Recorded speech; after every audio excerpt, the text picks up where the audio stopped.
नमस्कार साथियों, स्वागत है आप सभी का हमारे और आपके YouTube चैनल एचएससी लैब पर। मैं स्वप्निल अग्रवाल आप लोगों के लिए फिर लेके आ चुकी हूं एक और बहुत बेहतरीन सा ट्रिक का वीडियो। आज के इस ट्रिक वीडियो में हम करने वाले हैं मिसिंग नंबर्स की ट्रिक। अगर मिसिंग नंबर्स की बात करो तो देखने में कुछ इस प्रकार के अजीब से क्वेश्चंस लगते हैं और सॉल्व करने में लगता है बहुत सारा समय, लेकिन इसको सॉल्व करने में समय आपको सिर्फ इसलिए लगता है क्योंकि इसकी ट्रिक्स नहीं मालूम है। तो आज के इस वीडियो में हम देखेंगे मिसिंग नंबर को सॉल्व करने की बेहतरीन सी ट्रिक्स। इस वीडियो को एंड तक जरूर देखिएगा और अगर नए हैं चैनल पर तो सब्सक्राइब कर लीजिएगा।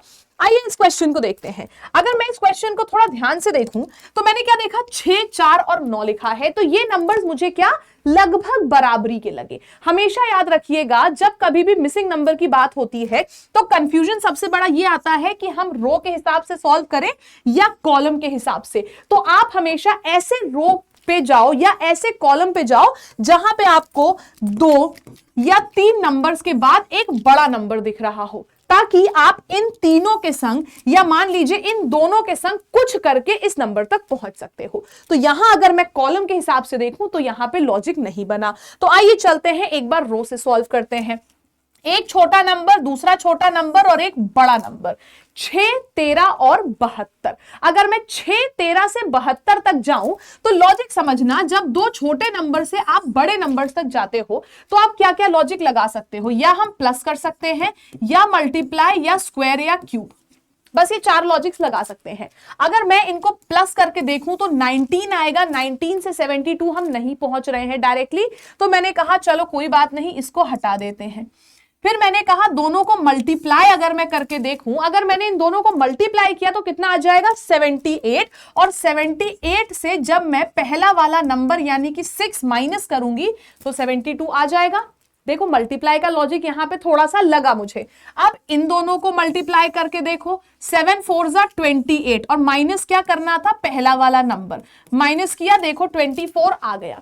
फिर सेम यही लॉजिक यहां लगा देंगे, दोनों को मल्टीप्लाई करेंगे, कितना आ जाएगा 99। और पहला वाला नंबर यानी कि 9 माइनस कर लेंगे तो कितना आ जाएगा 90। ऑप्शन नंबर सी हो जाएगा सवाल का सही जवाब। तो इस तरीके से हमने इस क्वेश्चन को सॉल्व किया। कैसे, रो वाइज किया। अब आइए चलते हैं अगले सवाल पे। अगला क्वेश्चन हमसे कहता है, ये देखिए यहां पे भी समझ में आ रहा है देख के कि हमारे पास 3 छोटे छोटे नंबर्स हैं और एक बड़ा नंबर है, तो कुछ तो करना पड़ेगा। अब इन 3 छोटे नंबर्स को अगर मैं ऐड करती हूं तो हमारे पास ये आ जाएगा टोटल मिला के 20।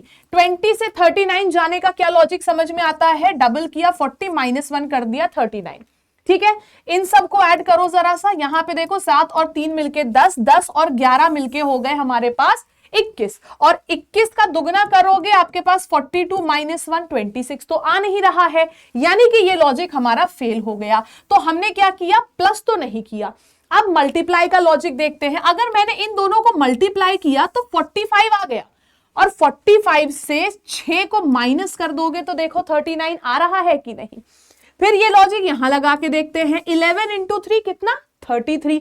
अब 33 में से 7 को माइनस करोगे, देखो 26 आ रहा है कि नहीं, बिल्कुल आ रहा है। अब इन दोनों को मल्टीप्लाई कर लेते हैं, 8 5 40, फिर 4 माइनस कर देंगे, कितना आ जाएगा 36। ऑप्शन नंबर सी 36 हो जाएगा सवाल का सही जवाब। सी 36 हो गया क्वेश्चन का सही आंसर। ठीक है, चलिए इसी प्रकार से चलते हैं अगले सवाल पे।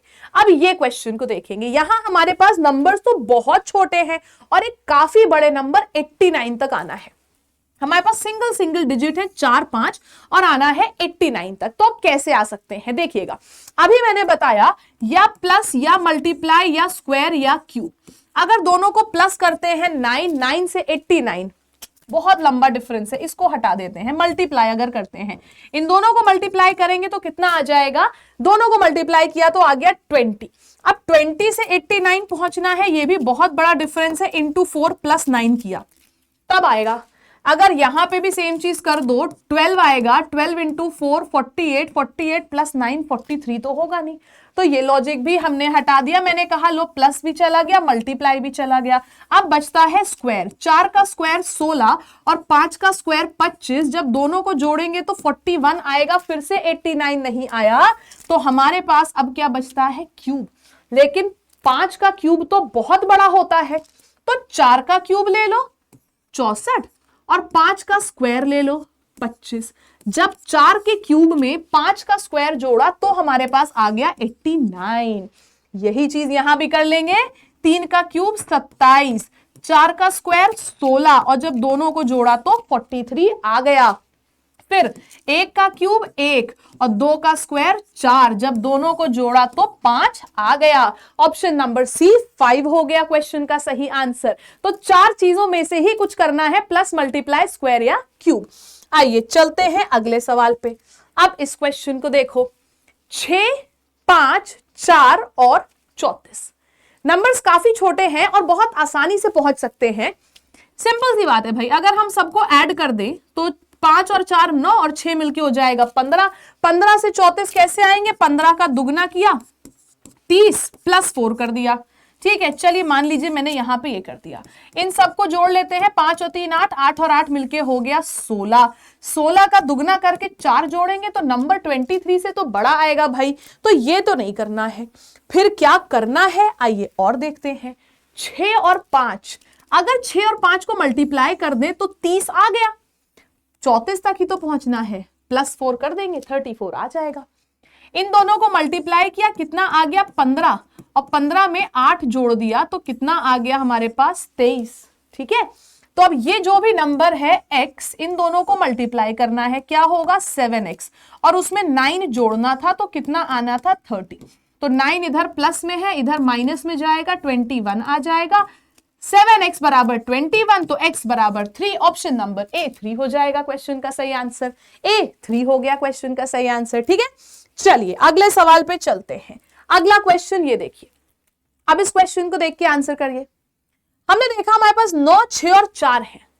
अब अगर मैं इन नंबर्स को मल्टीप्लाई करूं या स्क्वायर करूं या क्यूब करूं तो नंबर बहुत बड़े हो जाएंगे। मैंने सोचा कि चलो एक बार प्लस करके देखते हैं। 9 और 6 मिलके आ गया 15। 15 में 4 जोड़ेंगे कितना आ जाएगा 19। ठीक है, कितना आ गया 19 और 19 का डबल देखो लिखा था ना 38। सिंपल, 3 2 5, 5 और 5 मिलके आ गया 10 और 10 का डबल कर दिया, देखो 20 आ गया ना। सेम यही चीज यहां पे 7 और 3 10 और 8 मिलके हो गया 18। 18 का डबल किया तो 36। ऑप्शन नंबर बी 36 हो गया क्वेश्चन का सही आंसर। 36 आ गया हमारे सवाल का सही जवाब। तो इस तरीके से आप देखेंगे कि हम रो वाइज सॉल्व कर रहे हैं या कॉलम वाइज। रो करना है, कॉलम करना है, इसकी भी ट्रिक क्लियर हो गई। और अगर हम लोगों को छोटे नंबर से बड़े नंबर तक जाना है तो क्या क्या ऑप्शंस हो सकते हैं, किस तरीके से हम पहुंच सकते हैं क्वेश्चन पर, किस तरीके से हम क्वेश्चन को अप्रोच कर सकते हैं, ये भी हमने क्लियर कर दिया। तो इसी तरीके के खूब ढेर सारे ट्रिक वाले वीडियोस लेके मैं आप लोगों के लिए डेली आती रहती हूं। तो आप लोग अगर नए हो चैनल पर तो चैनल को सब्सक्राइब जरूर करो। और जितने भी स्टूडेंट्स आरआरबी ग्रुप डी की तैयारी कर रहे हैं उनके लिए एक बहुत सुनहरा और अंतिम मौका है, क्योंकि आप लोगों के लिए रफ्तार बैच हमने लॉन्च किया है हमारे एप्लीकेशन लैब और हमारी वेबसाइट lab.live पर। और अंतिम मौका मैं इसलिए कह रही हूं क्योंकि इस बैच पर एडमिशंस क्लोज हो रहे हैं 7 मार्च को। 7 मार्च को एडमिशन क्लोज हो रहे हैं, यानी कि इतना बेहतरीन बैच जिसमें हम आपको लाइव क्लासेस के थ्रू पूरा रेलवे ग्रुप डी का सिलेबस कंप्लीट करा रहे हैं, हम आपको प्री रिकॉर्डेड वीडियो दे रहे हैं, हम आपको टेस्ट दे रहे हैं। और अगर आप लैब 312 कूपन कोड का इस्तेमाल करते हो तो आप लोगों को 549 पर 2% एक्स्ट्रा ऑफ और साथ ही साथ एक फ्री ई बुक भी मिल रही है। मतलब इतना सब कुछ आपको मिल रहा है सिर्फ 549 में। और इस बैच में एडमिशन 7 मार्च को क्लोज हो रहे हैं। तो जितने भी स्टूडेंट्स हैं जिन्होंने अभी तक इस बैच में एनरोल नहीं किया है, सब के सब जाएं और 7 मार्च से पहले बैच में एनरोल कर लें, क्योंकि अगली बार जो भी बैच आएगा उसमें इतनी सारी चीजें आप लोगों को नहीं मिलने वाली हैं। Have a great day ahead. उम्मीद करती हूं अच्छा लगा आप लोगों को आज का ये ट्रिक वाला वीडियो। कैसा लगा ये मुझे कमेंट सेक्शन में जरूर बताइएगा। और अगर नए हैं चैनल पर तो सब्सक्राइब करिएगा, पसंद आया है तो लाइक जरूर करिएगा। Thank you so much everyone, have a great day.